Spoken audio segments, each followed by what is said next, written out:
అక్కడికి చేరాలి అనే ఒక ఇంటెన్షన్ ఒక మనిషికి లేనప్పుడు ప్రతి క్షణం భారమైపోతుంది. అరే అమ్మ ఏంటి ఇప్పుడు అది అక్కడే మీకు బద్ధకం అని వస్తుంది. ఒక లేజినెస్, ఫీలింగ్ లో ఏంటి ఇంకా జీవితం ఏంటి అని ఇలాంటి ఒక నిర్లిప్తత ఇవన్నీ ఎప్పుడు వస్తాయంటే మనిషికి ఒక లక్ష్యం లేనప్పుడు వస్తాయి. స్నాయువులు లేదా స్నాయువులు వంటి మృద కణజాలాలకు నష్టం కలిగించే క్రీడల్లో గాయం యొక్క అత్యంత సాధారణ రకం ఏమిటి? స్నాయువులు లేదా స్నాయువులు వంటి మృద కణజాలాలకు నష్టం కలిగించే క్రీడల్లో గాయం యొక్క అత్యంత సాధారణ రకం ఏమిటి? ఏ ఫ్రాక్చర్, బి బెణుకు, సి డిస్లొకేషన్, డి స్ట్రెయిన్. స్నాయువులు లేదా స్నాయువులు వంటి మృదు కణజాలాలకు నష్టం కలిగించే క్రీడల్లో గాయం యొక్క అత్యంత సాధారణ రకం ఏమిటి? కండరాలు. స్నాయువులు లేదా స్నాయువులు వంటి మృదు కణజాలాలకు నష్టం కలిగించే క్రీడల్లో గాయం యొక్క అత్యంత సాధారణ రకం ఏమిటి? ఆన్సర్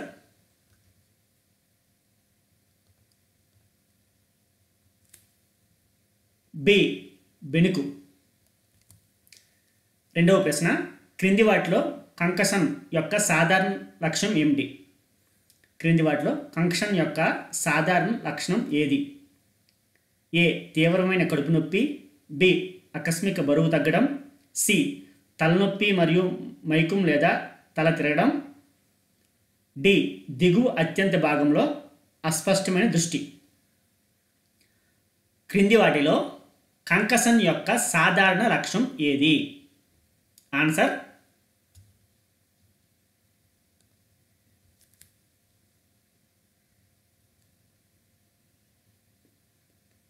సి తలనొప్పి మరియు మైకం లేదా తల తిరగడం.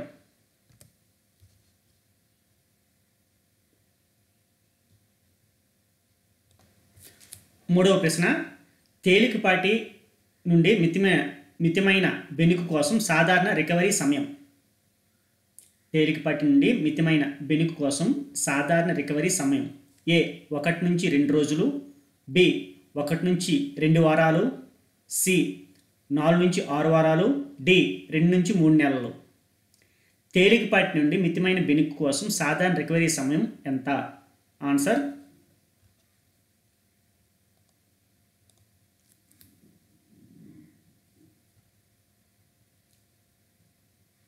బి 1 నుంచి 2 వారాలు. ఆన్సర్ బి 1 నుంచి 2 వారాలు. నాలుగవ ప్రశ్న, ఉమ్మడి వద్ద ఎముక దాని సాధారణ స్థితి నుండి బలవంతంగా బయటికి వచ్చినప్పుడు ఏ రకమైన గాయం సంభవిస్తుంది? ఎముక దాని సాధారణ స్థితి నుండి బలవంతంగా బయటికి వచ్చినప్పుడు ఏ రకమైన గాయం సంభవిస్తుంది? Answer A strain, B fracture, C dislocation, D బెణుకు. ఉమ్మడి వద్ద ఎముక దాని సాధారణ స్థితి నుండి బలవంతంగా బయటకు వచ్చినప్పుడు ఏ రకమైన గాయం వస్తుంది? ఆన్సర్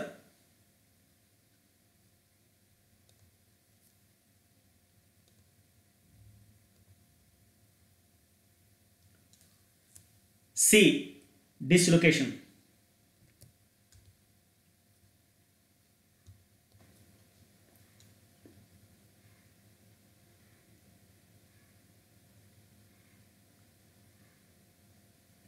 ఐదవ ప్రశ్న, సిన్ బోన్ లోపల భాగంలో నొప్పితో కూడిన రన్నర్లో ఒక సాధారణ మితిమీరిన గాయం ఏమిటి? సిన్ బోన్ లోపల భాగంలో నొప్పితో కూడిన రన్నర్లో ఒక సాధారణ మితిమీరిన గాయం ఏమిటి? ఆప్షన్స్ ఏ సిన్ చీలికలు, బి టెండినిస్, సి ఒత్తిడి పగుళ్ళు, D hamstring strain. Shin bone లోపల భాగంలో నొప్పితో కూడిన రన్నర్లో ఒక సాధారణ మితిమీరిన గాయం. ఆన్సర్ ఏ సిన్ చీలికలు.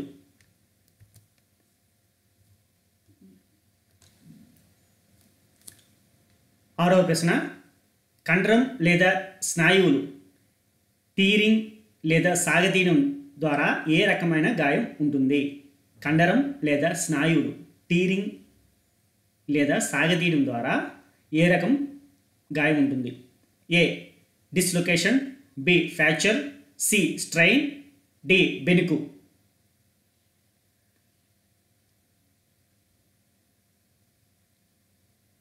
ఆన్సర్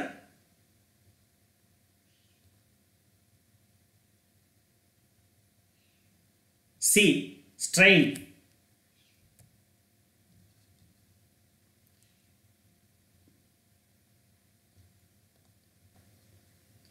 ఏడవ ప్రశ్న, క్రింది వాటిలో బెణుకు యొక్క సాధారణ సంకేతం ఏది కాదు? క్రింది వాటిలో బెణుకు యొక్క సాధారణ సంకేతం కాదు ఏది? ఏ వాపు, బి గాయం, సి నొప్పి, డి తిమ్మిరి. క్రింది వాటిలో బెణుకుకు సాధారణ సంకేతం ఏది? ఏది కాదు? క్రింది వాటిలో బెణుకు యొక్క సాధారణ సంకేతం ఏది కాదు? ఆన్సర్ డి తిమ్మిరి. ఎనిమిదవ ప్రశ్న, స్పోర్ట్స్ మెడిసిన్లో చర్మం మరియు అంతర్లీన కణజాలం దెబ్బతిన్న గాయాన్ని ఏ పదం వర్తిస్తుంది? స్పోర్ట్స్ మెడిసిన్లో చర్మం బ్రోకెన్ అయిన లేదా అంతర్లీన కణజాలం దెబ్బతిన్న గాయానికి ఏ పదం వర్తిస్తుంది? A contusion, B rapid abrasion, C బెణుకు, డి స్ట్రెయిన్. స్పోర్ట్స్ మెడిసిన్లో చర్మం మరియు అంతర్లీన కణజాలం దెబ్బతిన్న గాయానికి ఏ పదం వాడతారు? ఆన్సర్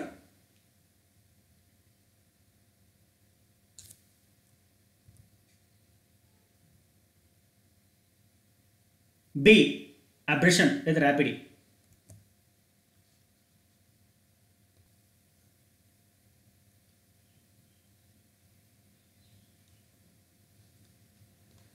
తొమ్మిదవ ప్రశ్న, లిగ్మెంట్ పాక్షికంగా లేదా పూర్తిగా చీలిపోవడాన్ని ఏ రకమైన గాయం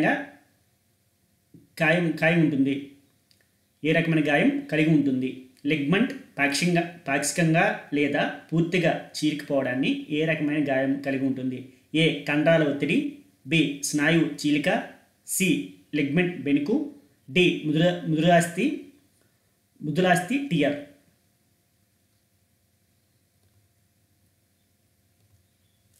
ఆన్సర్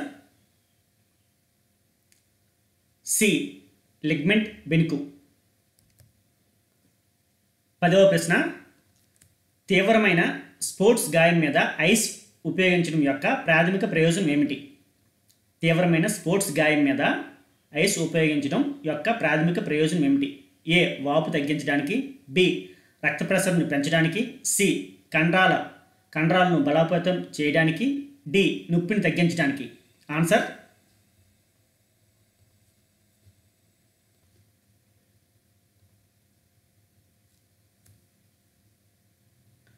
ఏ వాపు తగ్గడానికి.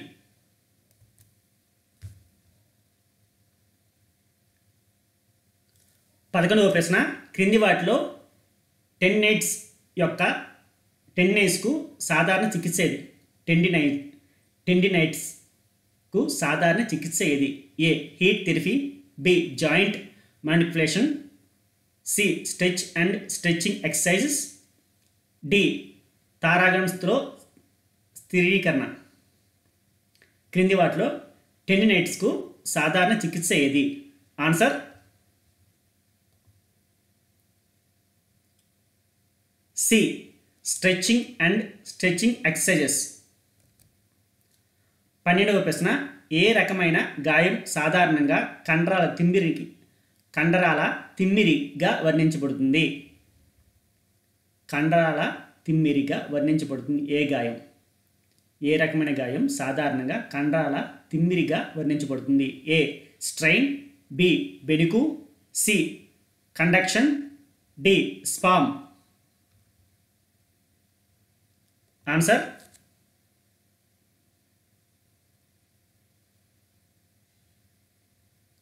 D spam.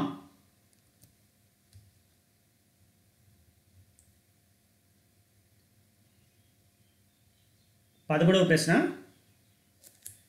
ఎముకలో చిన్న చిన్న పగుళ్ళకు దారితీసే అతి సాధారణంగా ఉపయోగించే గాయం ఏది?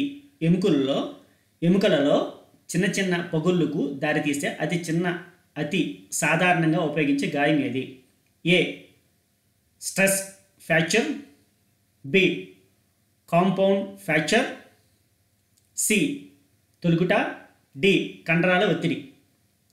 ఎముకలలో చిన్న చిన్న పగుళ్ళకు దారితీసే అతి సాధారణంగా ఉపయోగించే గాయం ఏది? అది సాధారణంగా కలిగే గాయం ఏది?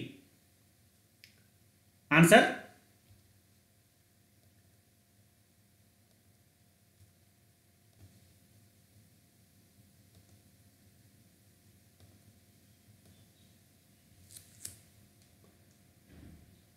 ఏ స్ట్రెస్ ఫ్రాక్చర్ లేదా ఒత్తిడి పగుళ్ళు. 14వ ప్రశ్న, క్రింది ఏ గాయాలు మోకాలి ముందు భాగంలో నొప్పిని కలిగి ఉంటాయి? తరచుగా సూచించే కారణంగా తీవ్రమవుతుంది. తరచుగా వస్తే తీవ్రమవుతుంది. క్రింది ఏ గాయాలు మోకాలి ముందు భాగంలో నొప్పిని కలిగి ఉంటాయి? తరచుగా వస్తే తీవ్రమవుతుంది. A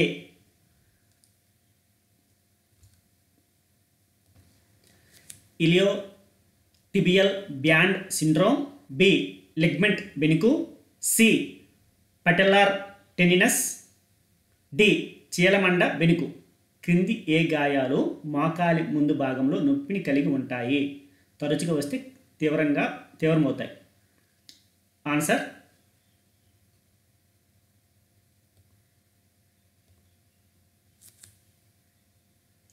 C patellar టెండినస్.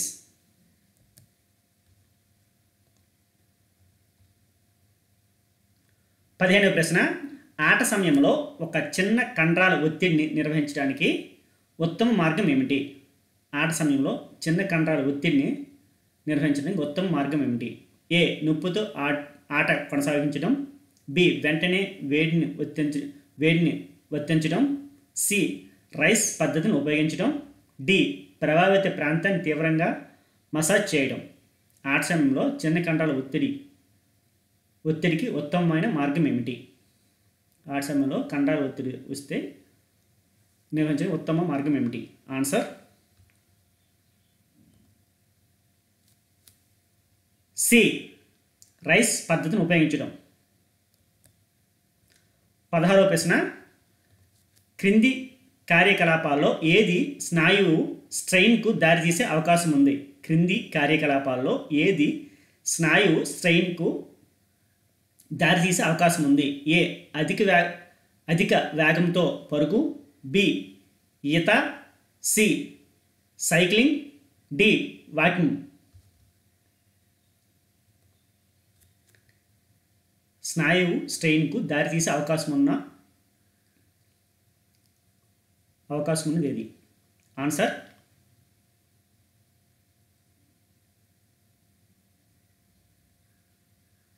ఏ అధిక వేగంతో పరుగు.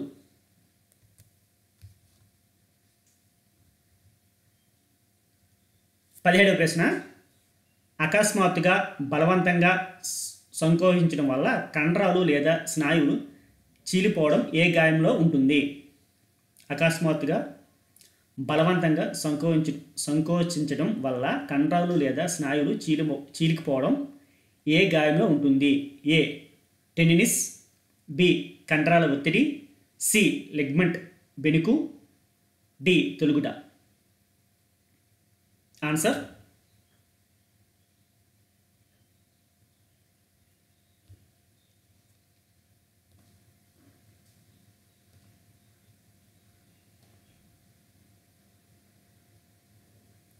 బి కండరాల ఒత్తిడి.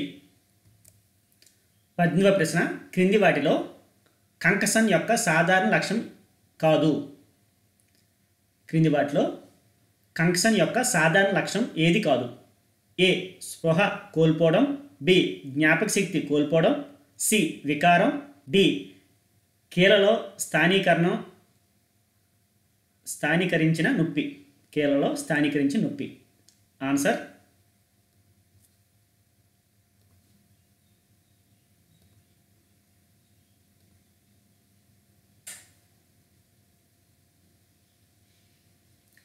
డి కీళ్ళలో స్థానీకరించిన నొప్పి. 19వ ప్రశ్న, అథ్లెట్లో రొటేటర్ కాఫ్ గాయానికి ప్రాథమిక కారణం ఏమిటి? అథ్లెట్లో రొటేటర్ కాఫ్ గాయానికి ప్రాథమిక కారణం ఏమిటి? ఏ అధిక వినియోగం లేదా పునరావృత్తి ఒత్తిడి అంటే ఓవర్ రిపిటివ్ స్ట్రెస్, బి ఆకస్మిక ప్రభావం లేదా తాకిడి, సి పేద పోషణ, డి వశ్యత లేకపోవడం. డి వశ్యత లేకపోవడం. అథ్లెట్లో రొటేటర్ కాఫ్ గాయానికి ప్రాథమిక కారణం ఏమిటి? Answer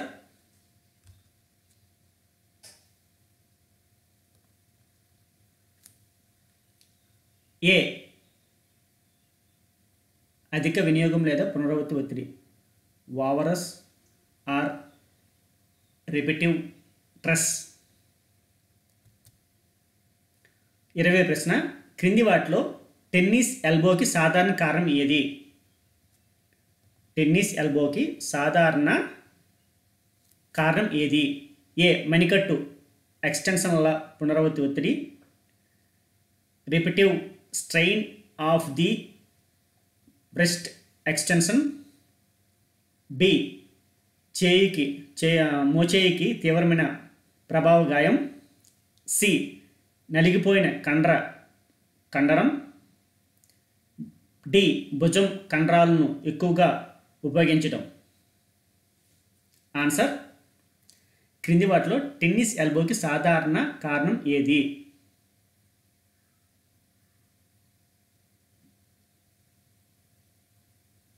answer A repetitive strain of the wrist extension, మణికట్ ఎక్స్టెన్షన్ల పునరావృత్తి ఒత్తిడి. 21వ ప్రశ్న,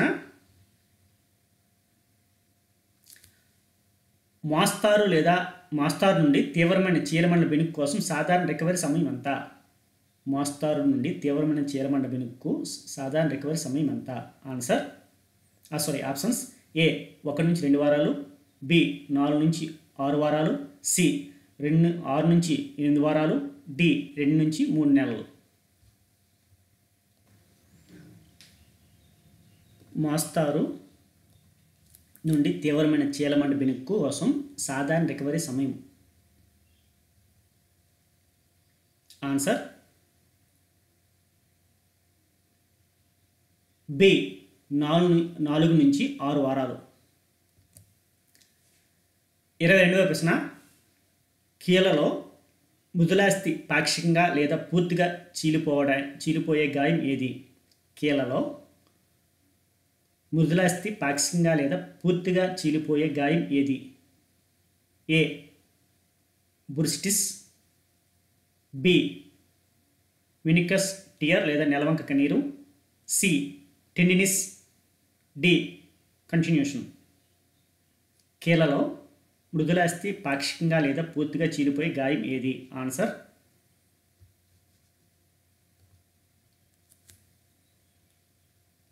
B meniscus tear.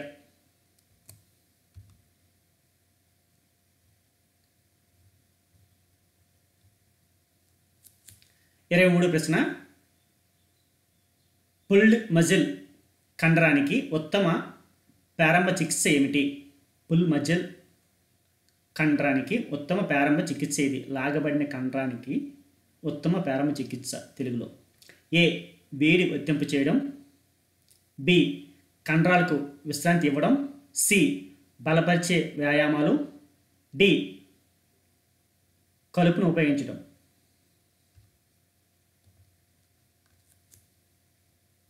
Answer B కండరాలకు విశ్రాంతి ఇవ్వడం. 24వ ప్రశ్న, క్రీడలకు సంబంధించిన గాయాలను నిర్ధారించడానికి క్రింది వాటిలో ఏది సాధారణంగా ఉపయోగించే పద్ధతి లేదా పరీక్ష? క్రీడలకు సంబంధించిన గాయాలు నిర్ధారించడానికి క్రింది వాటిలో ఏది సాధారణంగా ఉపయోగించబడుతుంది? ఏ రక్త పరీక్షలు, బి ఎంఆర్ఐ స్కాన్లు, సి మూత్ర విశ్లేషణ, డి శారీరక పరీక్ష. క్రీడలకు సంబంధించిన గాయాలను నిర్ధారించడానికి క్రింది వాటిలో ఏది సాధారణంగా ఉపయోగించబడుతుంది? Answer B MRI scanner. 25వ ప్రశ్న, క్రింది వాటిలో క్రీడల గాయాలకు సాధారణ నివారణ చర్య ఏది కాదు? ఏ ప్రాపర్ వార్మప్, బి తగిన పరికరాలను ఉపయోగించడం, సి నొప్పిని విస్మరించడం, డి మంచి శరీర స్థితిని నిర్వహించడం. క్రింది వాటిలో క్రీడల గాయాలకు సాధారణ నివారణ చర్య ఏది కాదు? ఆన్సర్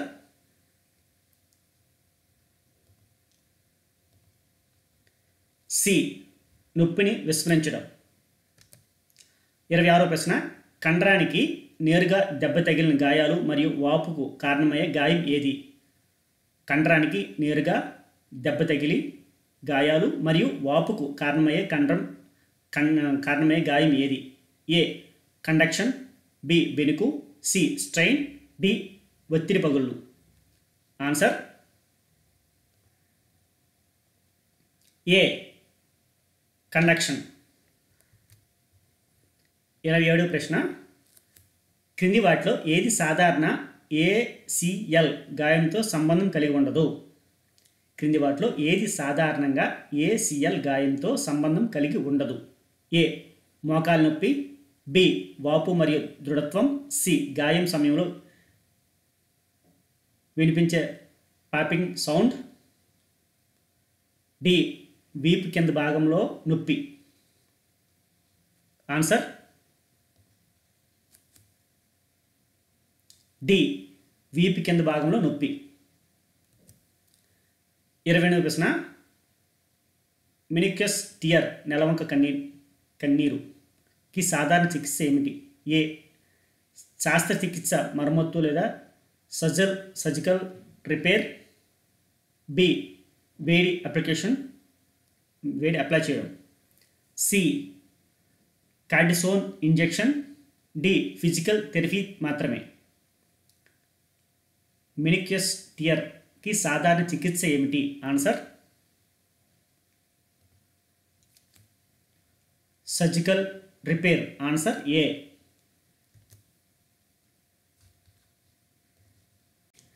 29వ ప్రశ్న, క్రింది వాటిలో అరికాలి పాస్టిస్ యొక్క సాధారణ లక్షణం ఏది? క్రింది వాటిలో అరికాలి పాస్టిస్ యొక్క సాధారణ లక్షణం ఏది? భుజంలో నొప్పి, బి మడంలో నొప్పి ముఖ్యంగా ఉదయం, సి దిగువ వీపులో నొప్పి, డి మోచేయి నొప్పి. క్రింది వాటిలో అరికాలి పాస్టిస్ యొక్క సాధారణ లక్షణం ఏది? ఆన్సర్ బి మడంలో నొప్పి ముఖ్యంగా ఉదయం పూట.